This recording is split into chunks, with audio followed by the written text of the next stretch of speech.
Friends, welcome to Kannan info Tamil. நம்ம இன்னைக்கு என்ன டாபிக் பார்க்க போறோம் அப்படின்னா 3 முக்கியமான டிஃபென்ஸ் அப்டேட் இந்த வீடியோல பார்க்க போறோம். முதல் டிஃபென்ஸ் அப்டேட், இந்தியா டிசம்பர் 15 இருந்து 16 தேதிக்குள் K5 சப்மரின் லான்ச் பாலிஸ்டிக் மிசைல சோதிக்க இருப்பதா செய்திகள் வெளிவந்திருக்கு. K5 சப்மரின் லான்ச் பாலிஸ்டிக் மிசைலோட சிறப்பு அம்சம் என்ன? இந்த மிசைல இந்தியா எதற்காக டெவலப் செஞ்சிருக்காங்க? K5 மிசைலை பயன்படுத்தி என்ன மாதிரியான ஆபரேஷன்களை இந்தியா செய்ய முடியும் அப்படிங்கிறது குறித்து பார்க்கலாம். இரண்டாவது டிஃபென்ஸ் அப்டேட், இந்தியா கடந்த 30 வருடங்களா உள்நாட்டிலே ஒரு விமான இன்ஜினை தயாரிப்பதற்கு முயற்சி செய்து வந்துகிட்டு இருக்காங்க. ஆனா இதுவரைக்கும் இந்தியாவால் வெற்றிகரமா ஒரு விமான இன்ஜினை டெவலப் செய்ய முடியல. இந்த சூழ்நிலையில இந்தியா தன்னுடைய 5ஆம் தலைமுறை போர் விமானத்தை டெவலப் செய்ய உள்ளாங்க. இந்த போர் விமானத்துக்கு தேவையான இன்ஜினை உள்நாட்டிலே தயாரிப்பதற்கு இந்தியா முயற்சி செய்து வந்துகிட்டு இருக்காங்க. இது தொடர்பா ஒரு முக்கியமான அப்டேட் வெளிவந்திருக்கு. அது என்ன அப்படிங்கிறது குறித்து பார்க்கலாம். மூன்றாவது டிஃபென்ஸ் அப்டேட், இந்தியா தன்னுடைய விமானப்படையில் பயன்பாட்டில் உள்ள Su-30 MKI போர் விமானங்களுக்கு சூப்பர் சுகோய் அப்கிரேட் செய்வது குறித்து ரஷ்யாவுடன் பேச்சுவார்த்தை நடத்திட்டு இருக்காங்க. சூப்பர் சுகோய் அப்கிரேட்னா என்ன, எதற்காக இந்தியா இந்த அப்கிரேட செய்ய போறாங்க அப்படிங்கிறது குறித்து நம்ம டீடைலா இந்த வீடியோல பார்க்கலாம். நம்ம சேனல்ல டிஃபென்ஸ் ரிலேட்டடா தினம் ஒரு வீடியோ பப்ளிஷ் பண்ணிட்டு இருக்கோம். உங்களுக்கு டிஃபென்ஸ் ரிலேட்டடான செய்திகளை உடனுக்குடன் தெரிஞ்சுக்கணும்னா நம்ம சேனலை சப்ஸ்கிரைப் பண்ணி சப்போர்ட் பண்ணுங்க. நீங்க பண்ற ஒவ்வொரு சப்ஸ்கிரிப்ஷனும் எனக்கு அடுத்தடுத்த வீடியோஸ் போடுறதுக்கு ஒரு மோட்டிவேஷனா இருக்கும். இந்தியா டிசம்பர் 15 முதல் 16 தேதி வரைக்கும் பே ஆஃப் பெங்கால் பகுதியில 5400 கிலோமீட்டர் தூரத்துக்கு ஒரு நோட்டம் இஷ்யூ பண்ணிருக்காங்க. நோட்டம் அப்படிங்கிறது நோட்டீஸ் ஃபார் ஏர்மன் அப்படின்னு அர்த்தம். அதாவது இந்தியா குறிப்பிட்டிருக்க இந்த நாட்கள்ல பே ஆஃப் பெங்கால் பகுதியில 5400 கிலோமீட்டர் தூரத்துக்கு விமானங்கள் பறப்பதற்கு தடை செய்யப்பட்டிருக்கு அப்படின்னு இந்தியா அறிவிச்சிருக்காங்க. இதுவரைக்கும் இந்தியா இஷ்யூ பண்ணதிலே இதுதான் அதிக ரேஞ்ச் கொண்ட நோட்டமாயிருக்கு. அதாவது இந்தியா பெரும்பாலும் பே ஆஃப் பெங்கால் பகுதியில நடத்தப்படும் மிசைல் சோதனைக்கு தான் நோட்டம் இஷ்யூ பண்ணுவாங்க. அப்படி இருக்கும் பொழுது அனைவராலும் பெரிதும் எதிர்பார்க்கப்பட்டு வரும் இந்தியாவின் K5 submarine launch ballistic missile சோதனைக்காக இந்தியா இந்த நோட்டமை இஷ்யூ பண்ணிருக்கலாம் அப்படின்னு டிஃபென்ஸ் எக்ஸ்பர்ட் சொல்றாங்க. இந்தியாவின் இந்த K5 மிசைல் ஒரு அதிநவீனமான சப்மரின் லான்ச் பாலிஸ்டிக் மிசைல். அதாவது நீருக்கு அடியில் இருந்து ஏவக்கூடிய, கண்டம் விட்டு கண்டம் சென்று தாக்கக்கூடிய ஒரு மிசைல். இந்த மிசைல இந்தியாவின் defence research and development organisation develop செஞ்சிருக்காங்க. K5 மிசைல இந்தியா பிரத்யேகமா சீனாவுக்கு எதிராக டெவலப் செய்து வந்துகிட்டு இருக்காங்க. இந்தியா K5 மிசைல 5000 முதல் 6000 கிலோமீட்டர் சென்று தாக்கும் வகையில வடிவமைத்து வர்றாங்க. இந்த K5 மிசைல இந்தியாவின் அணுசக்தி நீர்மூழ்கி கப்பலான அரிகாந்த் நீர்மூழ்கி கப்பல்ல இருந்து பயன்படுத்துவதற்காக டெவலப் செய்து வந்துகிட்டு இருக்காங்க. K5 மிசைல்னால 5000 முதல் 6000 கிலோமீட்டர் தூரத்துல உள்ள இலக்குகள் மீது அணு ஆயுத தாக்குதல் நடத்த முடியும். தற்போதைய நிலையில் இந்தியாவின் அரிகாந்த் அணுசக்தி நீர்மூழ்கி கப்பல்ல 750 கிலோமீட்டர் சென்று தாக்கக்கூடிய K15 சப்மரின் லான்ச் பாலிஸ்டிக் மிசைலும் 3500 கிலோமீட்டர் சென்று தாக்கக்கூடிய K4 சப்மரின் லான்ச் பாலிஸ்டிக் மிசைலும் பயன்படுத்தப்பட்டு வருது. இந்தியா அணு ஆயுதங்களை பொறுத்தமட்டில் செகண்ட் ஸ்ட்ரைக் பாலிசியை ஃபாலோ பண்ணி வந்துகிட்டு இருக்காங்க. அதாவது இந்தியா மீது வேற ஏதாவது நாடு ஒரு அணு ஆயுத தாக்குதல் நடத்துச்சு அப்படின்னா அந்த நாட்டுக்கு பதிலடி கொடுப்பதற்காக இந்தியா அணு ஆயுத தாக்குதல் நடத்தும். முதல்ல எந்த ஒரு நாட்டின் மீதும் இந்தியா அணு ஆயுதத்தை பிரயோகம் செய்யாது. இந்தியா செகண்ட் ஸ்ட்ரைக் நியூக்ளியர் பாலிசியை ஃபாலோ பண்றதனால தன்னுடைய நியூக்ளியர் ட்ரையட் கேப்பபிலிட்டியை வலிமைப்படுத்த வேண்டிய கட்டாயத்தில் இருக்காங்க. நியூக்ளியர் ட்ரையட் அப்படின்னா நிலம், ஆகாயம் மற்றும் கடல்ல இருந்து அணு ஆயுத தாக்குதல் நடத்தும் திறன் தான் நியூக்ளியர் ட்ரையட் அப்படின்னு சொல்லுவாங்க. இதுல இந்தியாவால் தரை மற்றும் ஆகாயத்திலிருந்து மிக சிறப்பா அணு ஆயுத தாக்குதல் நடத்த முடியும். ஆனா தற்போதைய நிலையில் இந்தியாவுடைய நியூக்ளியர் ட்ரையடோட வீக்கர் லிங்க் அப்படின்னா அது கடற்படை தான். இதற்கு காரணம் இந்திய கடற்படையால் தற்போதைய நிலையில் அதிகபட்சமா 3500 கிலோமீட்டர் தூரத்துல உள்ள இலக்குகள் மீது தான் அணு ஆயுத தாக்குதல் நடத்த முடியும். இப்போ இந்தியா சீனா மீது ஒரு அணு ஆயுத தாக்குதல் நடத்தணும்னா இந்திய நீர்மூழ்கி கப்பலை சீனாவுக்கு அருகில் கொண்டு சென்று தாக்குதல் நடத்த முடியும். அப்படி சீனாவுக்கு அருகில் கொண்டு செல்லும் பொழுது சீனாவின் சப்மரின்களால இந்திய நீர்மூழ்கி கப்பல் கண்டுபிடித்து தாக்கி அளிக்கப்படலாம். இதன் காரணமாக காரணமா தான் இந்தியா நீருக்கு அடியில் இருந்து ஏவக்கூடிய சப்மரீன் லான்ச் பாலிஸ்டிக் மிசைல்களை டெவலப் செய்து வந்துகிட்டு இருக்காங்க.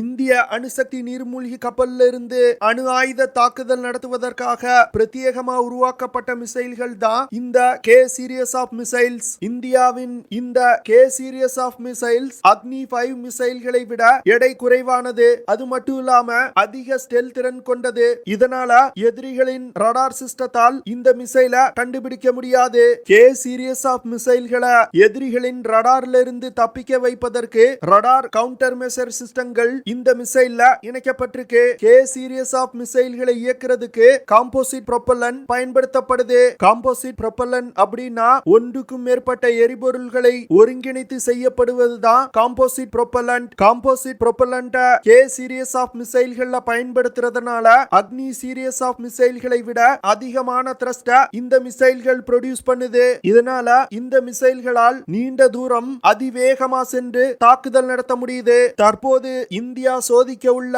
K5 சப்மரீன் லான்ச் பாலிஸ்டிக் மிசைல்கள்னால 4 MIRV வார்ஹெட்களை எடுத்து சென்று தாக்குதல் நடத்த முடியும். MIRV வார்ஹெட் அப்படிங்கிறது multiple independently targetable reentry vehicle அப்படின்னு சொல்லுவாங்க.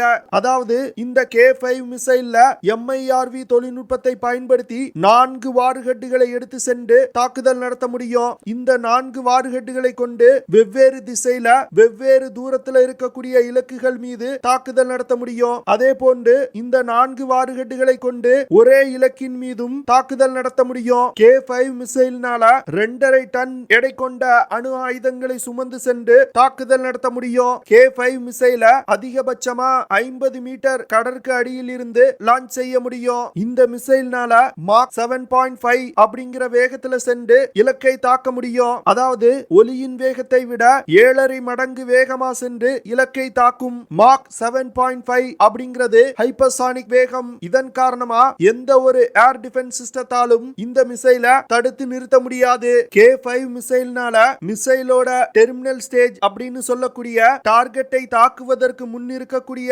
60 முதல் 30 நொடிகளை சொல்லுவாங்க. இந்த டயத்துல தான் மாக் 7.5 வேகத்தை எட்ட முடியும். இதனால இந்த மிசைல ஒரு ஹைப்பர்சானிக் மிசைல் அப்படின்னு சொல்ல முடியாது. K5 மிசைலோட ரேஞ்ச் அக்னி 5 மிசைலை விட அதிகமா இருக்கு. இந்த மிசைல் மட்டும் வெற்றிகரமா டெவலப் செய்யப்பட்டுச்சு அப்படின்னா இந்தியாவிடம் உள்ளதிலே அதிக தூரம் சென்று தாக்கக்கூடிய மிசைலா இருக்கும். இந்தியா K5 மிசைலுக்கு அடுத்து K6 அப்படிங்கிற இன்னொரு சப்மரீன் லான்ச் பாலிஸ்டிக் மிசைல டெவலப் செய்து வந்துகிட்டு இருக்காங்க. இந்த மிசைல்னால 6000 முதல் 8000 கிலோமீட்டர் தூரத்துல உள்ள இலக்குகளை தாக்க முடியும். சமீபத்துல பிரான்ஸ் நாட்டின் டிஃபென்ஸ் மினிஸ்டர் இந்தியாவிற்கு சுற்றுப்பயணம் வந்திருந்தாரு. அவரின் சுற்றுப்பயணத்தின் போது இந்தியாவின் சதர்ன் கமாண்ட்ல நிறுத்தி வைக்கப்பட்டிருந்த உள்நாட்டிலே தயாரிக்கப்பட்ட INS விக்ராந்த் விமானம் தாங்கி போர்க்கப்பல பார்வையிட்டாரு. இதனை தொடர்ந்து இந்தியாவுடைய டிஃபென்ஸ் மினிஸ்டர் திரு ராஜ்நாத் சிங் அவர்களை சந்தித்து 4 கட்ட பேச்சுவார்த்தை நடத்தியிருக்காரு. இந்த பேச்சுவார்த்தையின் போது இந்தியா மற்றும் பிரான்ஸ் கடற்படை ஒருங்கிணைந்து செயல்படுவதற்கு ஒப்புக்கொண்டிருக்காங்க. அது மட்டும் இல்லாம இந்தியா G20 அமைப்போட தலைமை பொறுப்பை ஏற்றிருப்பதை பிரான்ஸ் வரவேற்றிருக்காங்க. அடுத்து இந்தியாவின் மேக் இன் இந்தியா திட்டத்தின் கீழ் பிரான்ஸ் எப்படி இணைந்து செயல்படுவது அப்படின்னும் விவாதிக்கப்பட்டது. இதனை தொடர்ந்து பிரெஞ்சு டிஃபென்ஸ் மினிஸ்டர் இந்தியாவின் நேஷனல் செக்யூரிட்டி அட்வைசர் திரு அஜித் தோவல் அவர்களை சந்தித்து பேச்சுவார்த்தை நடத்தினாங்க. இந்த பேச்சுவார்த்தையின் போது உலகில் நடந்து வரும் முக்கியமான அரசியல் மாற்றங்கள் குறித்து விவாதிக்கப்பட்டது. 2 நாட்டு ராணுவத்திற்கும் இடையே இருக்கக்கூடிய கோஆபரேஷனை எப்படி அதிகரிப்பது அப்படின்னும் பேசப்பட்டது. இதனை தொடர்ந்து பிரான்ஸ் நாட்டின் சஃப்ரான் நிறுவனத்துடன் இணைந்து விமான இன்ஜின் தயாரிப்பது குறித்தும் பேச்சுவார்த்தை நடத்தப்பட்டது. இந்தியா கடந்த 30 வருடங்களா ஒரு விமான இன்ஜினை உள்நாட்டிலே தயாரிப்பதற்கு முயற்சி செய்து வந்துகிட்டு இருக்காங்க. குறிப்பா சொல்லணும் அப்படின்னா இந்தியா தேஜஸ் விமானத்தை டெவலப் செய்யும் பொழுது உள்நாட்டிலே தயாரிக்கப்பட்ட இன்ஜினை கொண்டு அந்த விமானத்தை இயக்கணும் அப்படின்னு திட்டமிட்டாங்க. ஆனா தேஜஸ் ப்ராஜெக்ட் முடிப்பதற்குள் இந்தியாவால் இன்ஜினை தயாரிக்க முடியல. இதனால அமெரிக்காவின் GE நிறுவனத்தின் இன்ஜினை தேஜஸ் விமானத்துல பயன்படுத்தி வந்துகிட்டு இருக்காங்க. இந்த சூழ்நிலையில கேபினெட் கமிட்டி ஆன் செக்யூரிட்டி கூடிய விரைவில் AMCA 5.5 ஜெனரேஷன் விமான ப்ராஜெக்ட்டுக்கு அப்ரூவல் கொடுக்க போறாங்க. இந்த விமானத்துல இந்தியா ஒரு உள்நாட்டிலே தயாரிக்கப்படும் இன்ஜினை பயன்படுத்துவதற்கு திட்டமிட்டிருக்காங்க. இதன் காரணமாக தான் பிரான்ஸ் நாட்டு நாட்டின் சப்ரான் நிறுவனத்துடன் இணைந்து இந்தியா விமான இன்ஜினை டெவலப் செய்ய உள்ளாங்க.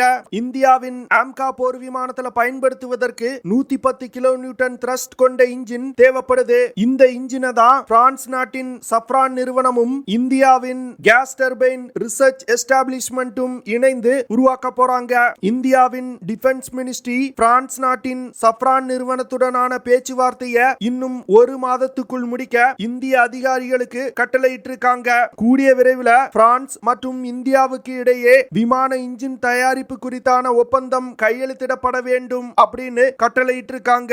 அதனால கூடிய விரைவில் இந்தியாவின் 30 வருட கனவு நனவாக உள்ளது. மூன்றாவது டிஃபென்ஸ் அப்டேட். இந்தியாவின் இந்துஸ்தான் ஏரோநாட்டிக்ஸ் லிமிடெட் நிறுவனம் ரஷ்யாவின் சூகோய் கார்ப்பரேஷன் நிறுவனத்துடன் super Sukhoi fighter jet upgrade குறித்து பேச்சுவார்த்தை நடத்தி வந்துகிட்டு இருக்காங்க. இந்தியா 12 Su-30 MKI போர் விமானங்களை சூப்பர் சுகோய் அப்கிரேடேஷன் ப்ராஜெக்ட் மூலமா மாற்றி அமைக்க போறாங்க. இந்த 12 போர் விமானங்களும் 2025வது வருடத்துக்குள் அப்கிரேட் செய்யப்பட உள்ளது. இந்திய அரசாங்கமும் ரஷ்ய அரசாங்கத்துடன் சூப்பர் சுகோய் அப்கிரேட் ப்ராஜெக்ட கிளியர் செய்யும்படி கோரிக்கை வச்சிருக்காங்க. அப்கிரேட் செய்யப்பட உள்ள 12 போர் விமானங்கள்ல 10 போர் விமானங்கள்ல மைனர் சூப்பர் சுகோய் அப்கிரேடுகள் செய்யப்படும். மீதமுள்ள 2 போர் விமானங்களை சூப்பர் சுகோய் ப்ராஜெக்டோட டெஸ்ட் பெட்டா பயன்படுத்த போறாங்க. இந்த 2 போர் விமானங்கள்ல தான் மேஜரான சூப்பர் சுகோய் அப்கிரேடுகளை செய்து சோதிக்க உள்ளாங்க. இந்திய விமானப்படையில கிட்டத்தட்ட 260 Su-30 MKI போர் விமானங்கள் பயன்பாட்டில் இருந்து வருது. சூகோய் 30 MKI போர் விமானங்கள் தான் இந்திய விமானப்படையின் முதுகெலும்பு அப்படின்னு சொல்லலாம். இந்த சூழ்நிலையில உக்ரைன் ரஷ்யா போரின் போது Su-30 போர் விமானங்கள்ல உள்ள குறைபாடுகள் இந்தியாவிற்கு தெரிய வந்திருக்கு. இதனால இந்தியாவில் பயன்பாட்டில் உள்ள Su-30 MKI போர் விமானத்துல அந்த குறைபாடுகளை நீக்குவதற்கு இந்த சூப்பர் சுகோய் அப்கிரேட செய்றாங்க. HAL நிறுவனம் இந்த சூப்பர் சுகோய் ப்ராஜெக்ட் மூலமா அப்கிரேட் செய்யப்படும் பெரும்பாலான சிஸ்டங்களை இந்தியாவில் இருந்து வாங்குவதற்கு திட்டமிட்டிருக்காங்க. அதனால வரும் காலத்துல Su-30 MKI போர் விமானத்துல உள்ள பெரும்பாலான சிஸ்டங்கள் இந்தியாவில் தயாரிக்கப்பட்டதா இருக்கும். இதனால இந்த விமானங்களை மிக எளிதா மெயின்டைன் செய்ய முடியும். ஓகே ஃப்ரெண்ட்ஸ், நம்ம வீடியோவோட நிறைவு பகுதிக்கு வந்துட்டோம். இதெல்லாம் தான் நான் உங்ககிட்ட ஷேர் பண்ணணும் அப்படின்னு நினைச்ச விஷயங்கள். ஐ ஹோப் நான் ஷேர் பண்ண விஷயங்கள் உங்களுக்கு பிடிச்சிருக்கும்னு நினைக்கிறேன். அப்படி பிடிச்சிருந்துச்சுன்னா ஷேர் பண்ணுங்க, லைக் பண்ணுங்க, கமெண்ட் பண்ணுங்க. மறக்காம நம்ம சேனலுக்கு சப்ஸ்கிரைப் பண்ணுங்க. அப்படியே அந்த பெல் நோட்டிபிகேஷனை கிளிக் பண்ணி ஆல்ங்கிற ஆப்ஷனை எனேபிள் பண்ணிக்கங்க. See you in the next video. Jai Hind.